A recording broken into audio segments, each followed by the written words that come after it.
Hello बच्चों। हमारे पास यहाँ पर एक क्वेश्चन दिया हुआ है।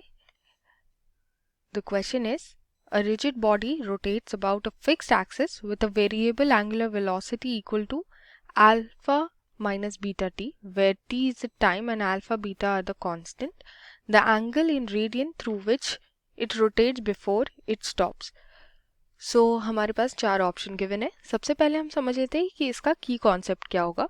सी की कॉन्सेप्ट यहाँ पर है एंगुलर वेलोसिटी का, दैट इज एंगुलर वेलोसिटी, जिसे हम ओमेगा से डिनोट करते हैं। ओके, ओमेगा को हम लिखते हैं D theta upon d T, that is the angular displacement. Okay, अब अगर हम यहाँ पर देखें तो हमारे पास ओमेगा दिया हुआ है,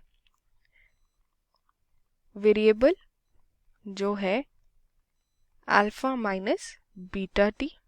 ठीक है, हमें बताना है ऐसा एंगल जितना वो रोटेट कर चुका है बिफोर वो रुक जाए। तो when it stops angular velocity zero हो जाएगी। Omega is equals to zero which is equals to alpha minus beta into capital T हम कर लेते हैं। ओके, कैपिटल टी की वैल्यू कितनी आ गई हमारे पास, यहाँ पर आ गई अल्फा अपॉन बीटा। ठीक है, अब हम जानते हैं कि d theta upon d t is equals to omega is equals to alpha minus beta t. ठीक है, हम इसे लिख सकते हैं रीअरेंज करके, d theta is equals to alpha minus beta t into d T.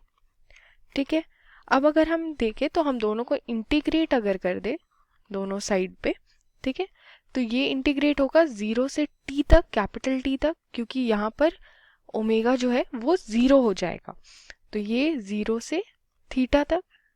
Okay, यहाँ पर आ जाएगा थीटा इज इक्वल्स टू, अगर हम यहाँ पे देखें तो ये होगा alpha T minus beta T square by two. Basically ये इंटीग्रेशन हमने किया है, लिमिट है जीरो से टी। जब हम इसे पुट करेंगे तो हमारे पास ये आ जाएगा, जीरो पे तो वैल्यू जीरो ही हो जाएगी, तो हमारे पास सिर्फ टी की वैल्यू है, तो alpha capital T minus beta T square by two और ये थीटा। ओके, अब अगर हम यहाँ पर देखें तो कैपिटल टी की जो वैल्यू हमने कैलकुलेट की थी वो थी alpha upon beta. We substitute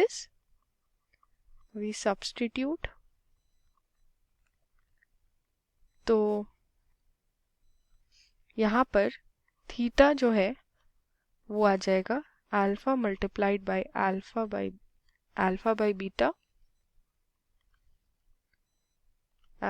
beta minus beta multiplied with alpha square divided by beta square whole divided by to.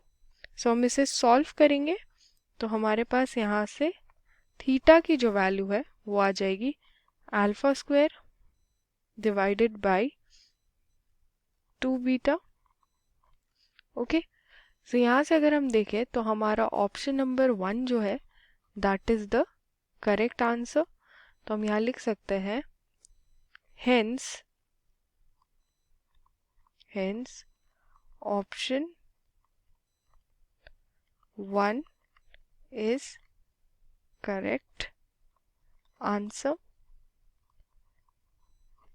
हमारे पास एंगल जो ट्रैवल किया है, जितना वो रोटेट किया है डिस्क, वो हमारे पास आ गया है। So I hope you understood. Thank you.